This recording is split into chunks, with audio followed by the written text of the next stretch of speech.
Hey guys, welcome to another episode of Venture with Joe and Cody. I'm Joe Skipper, the owner of Skipper Realty Group, brokered by eXp Realty, and I'm with my friend Cody Wilhelm with Residential Mortgage, professional lender and Absolute mortgage professional. man.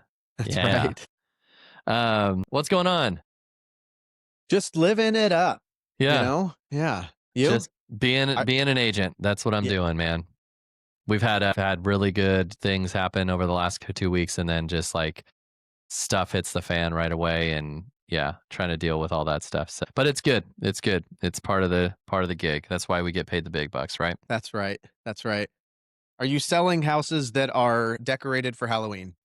Yes, yes, Yeah. yes. Nice. That's interesting. Yeah, and it's fine. Like it's just yeah, it's it's hard because people have to enjoy their life. Like you can't tell people to be a bummer and not enjoy the holiday season, especially when you get to like Christmas or things like that. Which Yeah. I think Christmas is a little bit less intense on people than Halloween Right. Yeah. Some decorations. people can get a little nuts. Yes, but Halloween decorations can get kind of crazy and dark and everything like that. So, Yeah. um, our clients are awesome and they move stuff around to accommodate, but it's always a thing. There was one that I had years ago, and they had one of the huge skeletons, like huge Yeah. skeletons in the front yard. Huh? I was like, and you can't just take it down during Right. like, hey, I got a showing, take it down. It's like, no, Yeah. that skeleton will be there That's there. and Yeah. standing there. I was like, oh, geez. And if you offer the right price, we'll leave it here. Those things are intense, man. They are. Like in our neighborhood, oddly enough, I'm like, when did everyone start getting into Halloween decorations? Like our neighborhood is decked out. Like it's Really? crazy. Yeah. So I don't know. Like everyone's just in, and they're in the Christmas spirit too. It's like whatever season, everyone's like Yeah. doing it in our neighborhood. There's like scary houses and houses that are all lit up, like looking like a haunted house. I'm like, this is Huh? intense, but Yeah. we have our Some little people, cheesy bats and stuff on the door and stuff, but nothing yeah. as crazy as some people have. So, No, we don't really have a whole lot. Ours is more like fall, kind of oh, like okay. there's Okay. pumpkins and Yeah. leaves and Yeah. scarecrows, and Yeah. it's kind of like the whole it goes up usually, first part of October, Yeah. and then it And stay stays till until Christmas. we start decorating for Yeah, Christmas. absolutely. Yeah, Yeah. we kind of do the cheesy ones too. We don't like, but there's man, they have these apparently they're super popular. They're spider webs, like the big spider webs that run from a tree down to the ground, and Yeah. they're lit up. And so at night they're all purple or orange or whatever. Huh? It's like, anyways, Yeah. yeah. But we don't have any. Yeah, we have people selling in this market with their decorations, but they're pretty good. They're Okay. pretty easy to deal with. Yeah. It's not like you have to go through a haunted house just to see the inside of the house. Picture the potential. It's like that Right. question we had that was like, well, should I mow my yard just so people can see? Yes. Like, I shouldn't mow my yard so people can see the potential in the Right. house. Yeah. Is that real blood on the wall or Yeah, is that yeah. just fake? I So can't you tell. clean it up, you add a few $1,000s to the Right. Yeah. to the cost of the house. We'll bleach So it out. simple cleanups will make a big difference. Yeah. No kidding. Well, you wanted to go over some myths in the Yeah. real estate lending world, and we'll chat about them and see Yeah. if these are common things or what you think of them. So Yeah. Yeah. let's get So rolling, man. I've got 10 of them, Okay. See if and we can make through 10 or probably not because we're yeah, long-winded. we'll see how far we can get into them. But I know that there's a few of these that are commonly asked. There's some on here that you might get some of these questions or thoughts from people, but there are definitely a few that I think are still a myth or a Thought, yeah. misconception, Okay. right? All right, so the first one, which is probably the most common one that I still get, which I'm surprised by, but I know not everybody's looking at buying a house all the time. The first myth is you need 20% down to buy a home. We Do should you have run like into one of those that? buzzers. Right? Yeah, I think that is still a common thought. And it's interesting because I don't see it advertised anywhere. I don't you guys don't like say it. So I'm wondering No. where people get it, whether that's just like I don't know, that just train of thought. I don't know where Yeah. people get that like 20% down. I know historically that is the case, but there's so many opportunities. Yeah. 20% is actually like not as common, I don't think. No. And I wonder too if it's, in our live that we did, we were talking about different generations and Yeah, how they approach home buying.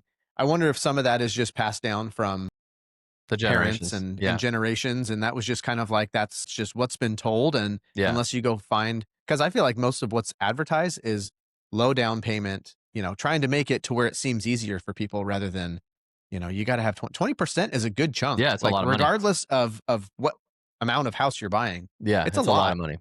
And I still get people that ask it or that are like, well, we're going to wait until we get 20%, and it's like, okay, how much do you have now? And you start looking through it and you're like, that's going to take you, I mean, it took you 5 years to get Yeah. 5%. Like you're never going to be able to buy at this rate. Yeah. And so Well, a caveat to that, would it make it fact if you said you have to have 20% down to get a mortgage without mortgage insurance? that would be, Is that that would, fact?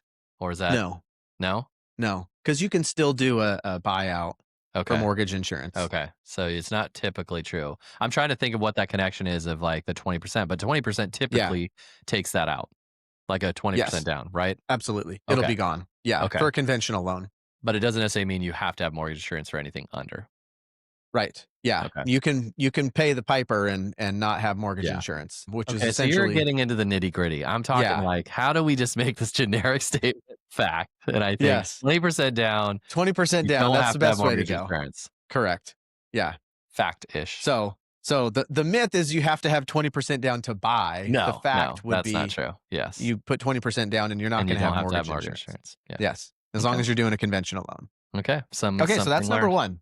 Okay. So I think we both agree. Yes. You still don't need It's a 20% down to myth. buy. We Okay. made it a fact by adding terms. Yes. Little asterisks. Yes. Okay. Here's the second one. You have to have perfect credit to be able to buy a house. Myth. That is a myth. Big time myth. Absolutely. Yeah. I don't even think we need to talk much about this. Yeah. I You don't can go even down think like, to, yeah, you guys can work with people with low credit, no credit, not no Mhm. credit, but you can Yeah. definitely work. It's going to cost you more, right? Yep. Yep. But You're going to be more limited on what you can do. Your approval will typically be reduced if your credit is really low. But for FHA, you can go down to 580. woo, If you don't have any credit, you can do non-traditional credit, which we just get copies of your like utility bills and stuff, and we just kind of essentially create a bare minimum credit yeah. for you. No, it's going to make your life easier, but you Yeah. don't have to have perfect credit. Okay. Don't need 20% down. Don't have to have perfect credit. We've Yep. dealt with two myths We're cooking. that are Okay, very common. this one's going to be applicable. It's always cheaper to rent. What do you think about that? Well, I guess that depends on a lot of factors. Yeah, it can be, depending on what you're looking for in a house to buy or a house to rent or a condo to rent versus buy. My biased opinion is that it's what the money's going to that's more important. Are you getting you're putting money in a purchase, you're putting all of your rent into the payment of the home, which brings down the cost of the home, which builds equity in your home, which builds you wealth. The rental is throwing it to the landlord who owns the building or owns the home that now he's using your rent to pay for his mortgage, which builds him wealth. And you are sitting there in a house that, yes, you don't have to deal with any of the issues that come with home owning. However, Mhm. you also are paying someone else's mortgage, honestly, Right. and building their wealth while you do it. So, yeah, I think depends on the scenario. I think. What do you think? That's not necessarily a myth because you can get rent cheaper. Yeah, I agree. I think it's kind of like short term, long term. Short term, it is probably cheaper to rent just because you might be able to rent something for cheaper than what you can pay for a monthly mortgage Yeah, in this current environment. But long term, I think it is you're making money by buying a house as opposed to rent. You're just locked in at whatever the rent is. for You know sure, that you're not going to have other costs associated with maintaining the property, which is good. which is great. Yeah. But But you're the paying amount for of money someone that you else's can wealth, right. ultimately. And people always Yeah. say, like, there's a ton of people on every social media realm has these idiots. And I don't want to say they're idiots. You can. They go this route of like like, I rent because then you can travel, you can do whatever you want. But again, that's a Right. short term solution, but it doesn't end up helping you necessarily in the end. Yes, renting is great because you can just leave it. You can walk away whenever you want. You can upgrade a condo, downgrade a condo, whatever you want. But again, sounding like an old man, like long-term wealth is not being built by that. You are literally building an investor's portfolio by Mhm. paying them. Like, Right. just think about that. Like Yeah. someone else will now look 15 years down the road and use that home as leverage to purchase another property or to sell it and make a ton of money, and you paid it. Like you paid Right. their mortgage down. It's like, Yeah. so if you sit down and think about it, I'm a person that gets very like bitter about that stuff. Like, and Mhm. I'm like, if you sit down and think about that you're paying someone else to be wealthy, Be Right. like, "No, no, Yeah. no, no, no, no." Yeah. So, anyways, but some people have to, but Sure. I'm not knocking renters at all, but No, it's a necessary it's part of everything, absolutely, just like getting absolutely. a car loan, versus But if you've paying got cash money and you're for just it or sitting around saying, "Renting because 'cause I'm so free and I can do whatever I want," and, blah, blah, blah, I'm like, "Okay, okay." Like, yeah. have fun with that. Yeah. Or you run into situations, and this is not super common, but I got a buddy that just moved into a rental and has to have been less than a month into it. He gets a notice from the landlord saying that they're going to be selling the house. So it's like, I think the See you assumption later. is that you're going to rent and we could rent here as long as we want, but can't control the rent cost and you can't control when they maybe have to put a family member in there Decide or to they're make going to sell make it money or on all the yeah. rent that you've been paying. Yes. Yeah. They're Or like, maybe "Hey, something thanks for happens. paying for a few years, and now I'm gonna leverage that and buy Yeah. something better." Like, Right. Or something happened in their life and they can for no sure. longer be in their home and they need to Yeah, move back in that one because it's a one for level sure. and they've got a physical issue.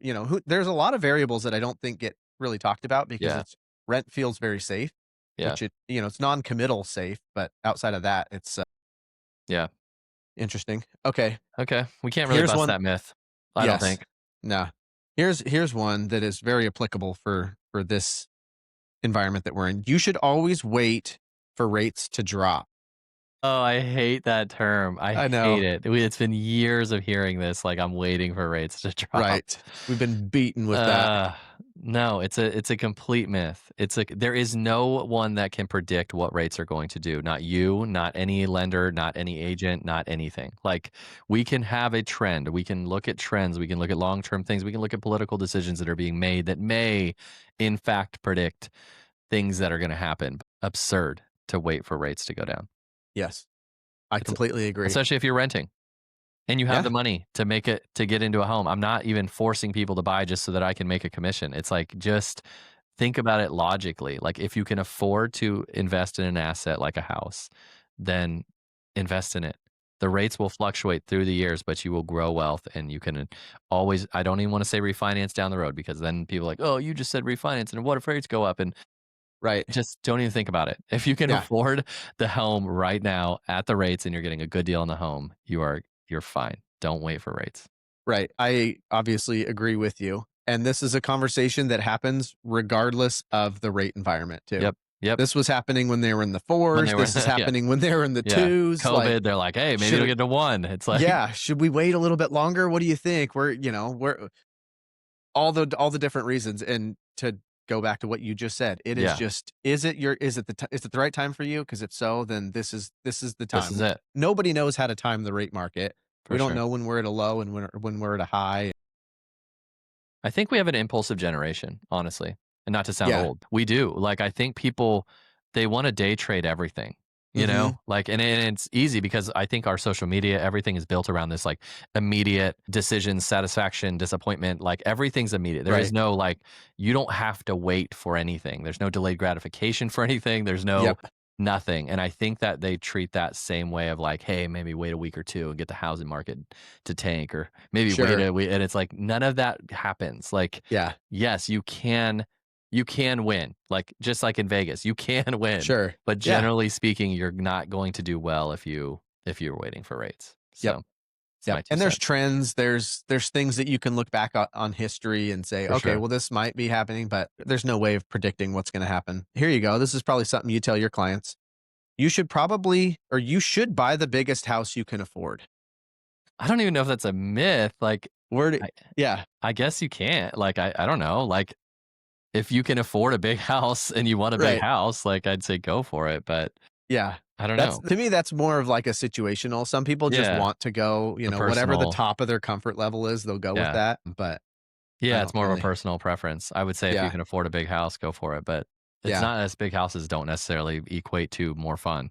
They equate to No. generally more work. Yeah. And so, yeah, the big house sounds cool, but then you gotta care for it, so Right. think about Yeah. that. I tend to push people away from the max out your budget, buy the Yeah, if biggest that's house what you that can. myth is meaning, definitely don't, Yeah, yeah, I think what you guys approve people for is, in my opinion, like, that's too much.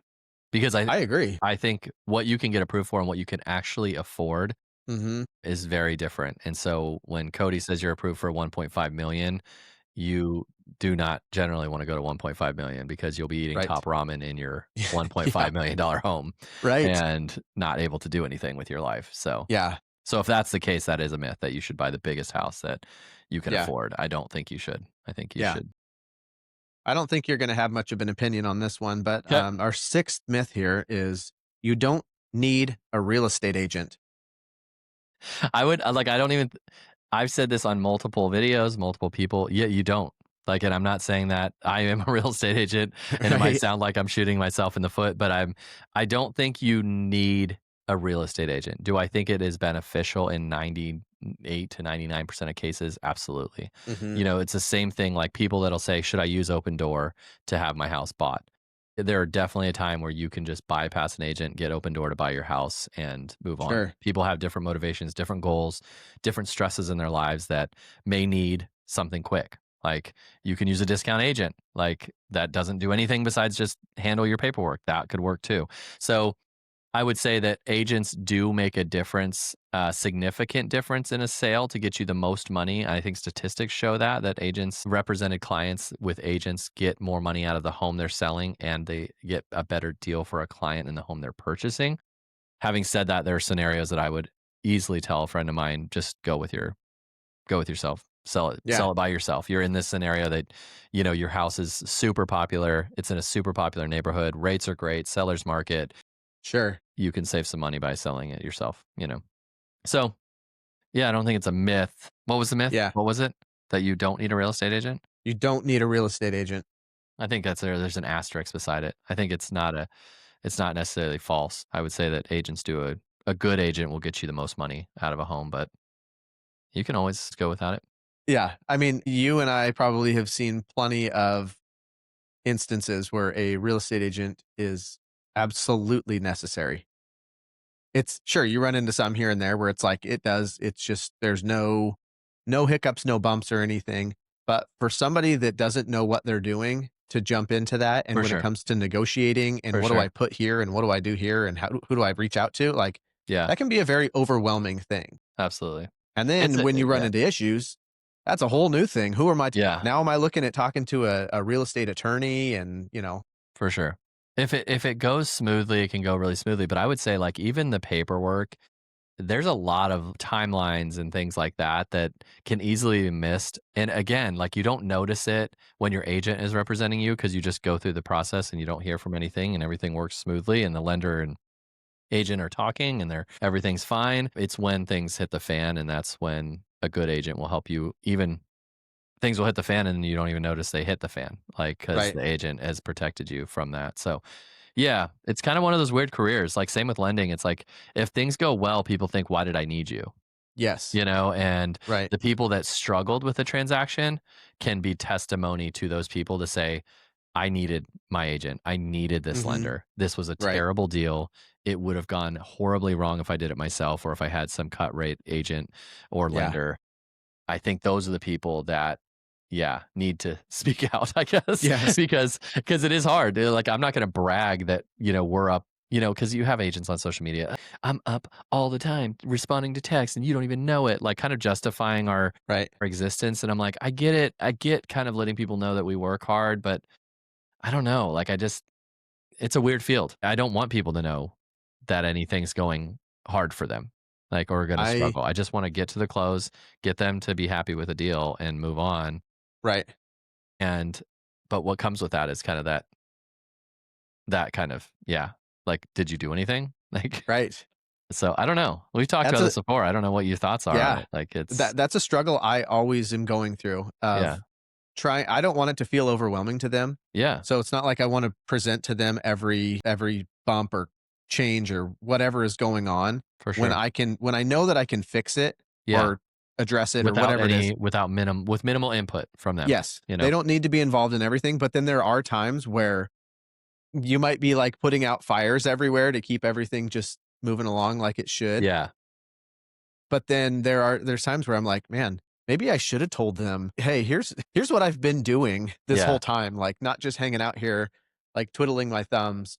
But I also don't want it to be an overwhelming thing where they're like, "Oh, man, another thing came up," or "Oh, wow, we gotta go get this or do this," and you're, like, overwhelming them with For sure. stress of what's going on, and they're feeling like at any moment this thing's gonna fall apart Yeah. because it's like It's a day-to-day balance. normal stuff for us, but for them, it's, Yeah, it's a overwhelming, but balance of keeping them involved, but keeping them not yeah, involved, right.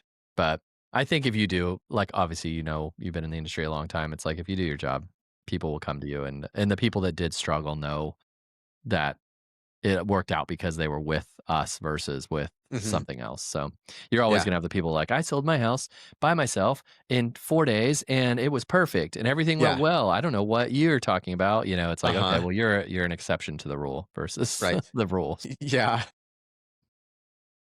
I'm gonna skip over one of those. Here's one for you.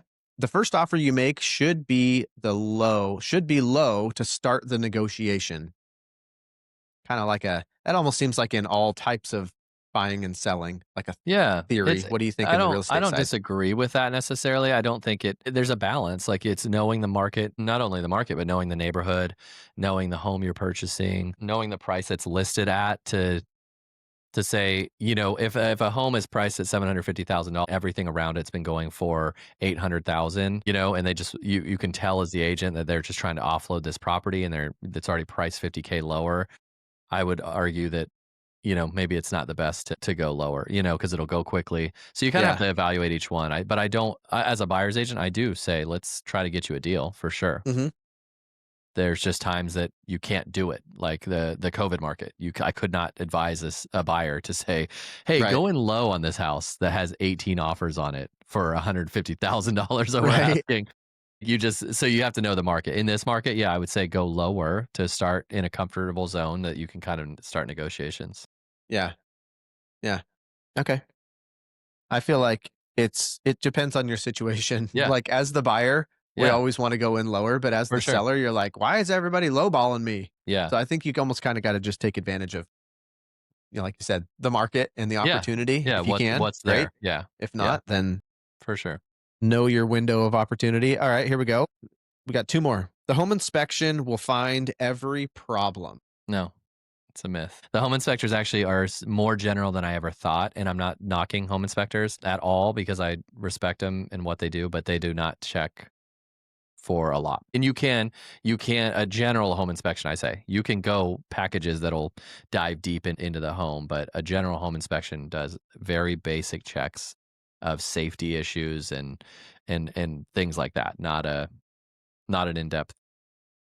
So don't blame the inspector down the road when you're like, "Oh, I found out there was some leak, you know, in the Right. plumbing inside the wall." They have no way to dive into that. Like some have these scanners and things to show any leaks and things like that. But generally speaking, those sort of in-depth issues that you'll find with a house, they check the interior, they check the attic, the crawl space for any mold, rodents, anything like that, but roof, general stuff, but They're not opening up walls they're and not checking cracking open plumbing. walls to check those sort of things or going into whether the electrical was wired properly, those sort of things that just don't, you know, wouldn't come up. That may come Yeah. up down the road. So, Yeah, yeah. and I remember my brother, when he bought his first house, and it was one of those where inspection and everything looked great, and then they went to do some remodeling and kind of changing some stuff up, and they found a bunch of mold and, like, really slow water leaks going on, and, like, that's stuff that you're not gonna find that. You're not gonna be able to see that without just opening up the walls, and why would you do that if you don't have a reason to? So, not to mention you don't own the home yet. Yep. Okay, last one. Buying is always better than renting. I guess it's the same. It's the flip We said version. cheaper. Yeah. Okay. So buyer's always better than renting. Buying is better than renting. I would say so. Like I would say, I'm biased. Obviously, investing in homes to me is a value add to your life and to your wealth and assets. So I think generally speaking, yes, buying is always better than renting. But there are people that Yeah. have to rent. But I don't Sure. think like we've talked about earlier is saying, "Oh, I just want to rent to be free and blah blah blah." And it's fine. If you're 20 in your 20s, fine. But if you're doing that for a long period of time into your 30s, 40s, you're going to find out real fast that a lot of people have bought one or two homes and they've moved up and they've got they've got equity in homes and you're sitting there being a cool like 40-year-old that rented a house forever. Right. Like Yeah. and don't have any assets and don't have any Yeah. wealth. And maybe you do in other areas, but I think in the housing industry, buying is almost always better than renting. I agree. And I think that a lot of people want to buy they wanna buy that forever home, the Yeah. first home, and not realizing that it Yes. is definitely The it's a step ladder. building, stepping process of Absolutely. it might take you 2 or 3 homes to get to that point, but if you're Absolutely. sitting there renting the whole time and you're just thinking you're gonna jump into this dream home out of nowhere, that's tough. And I also think too, if you realistically ask anybody that, would you rather be renting or would you rather be a landlord? Would much rather be the landlord, but then that's For gonna sure. require, buying and turn that into a good rental and then buy your next place, and, it's not as crazy as what people think, and maybe that's just because 'cause I'm used to it and You're see in it all it. the Yeah. time, but For sure. it's not as wild, and, I think there's just this assumption that you gotta have crazy amount of Yeah. money to Yeah. do all this stuff, and there's no way I'd ever be in that financial position to handle it, and It's not as it's hard not as you like think. it's no, it's I not. think people think it's like this, huge, and it is a big purchase, not denying that, but Absolutely. it's like it also is not as hard as people make it out to be. Right. And in Yeah. another example, I said, if you're in your 20s and you want to rent and travel and whatever, that's fine. But my nephew is a great example of making smart decisions. He bought a fourplex at 21, like, and Yeah. 3 people paying his mortgage while he lived in one of the units. Like, so, Perfect.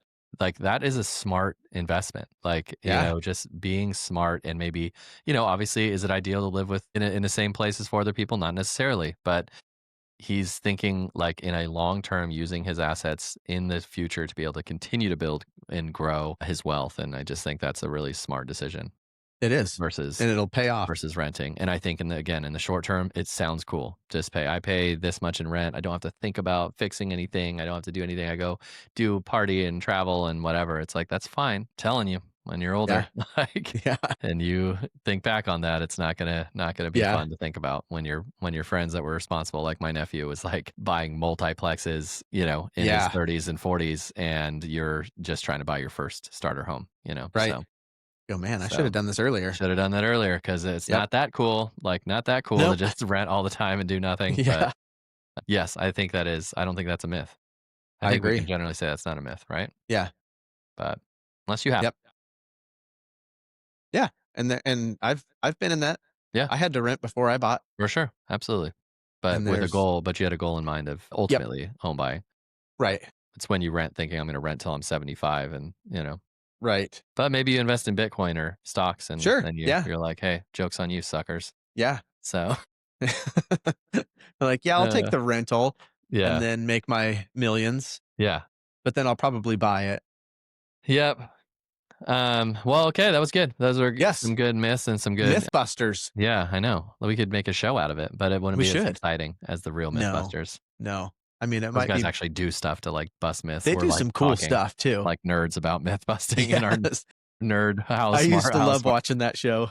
it's good. But okay, man. Well, until next time, if you guys Yes. haven't already, subscribe to our podcast on Spotify and Apple. And yeah, until next time, we'll see you later.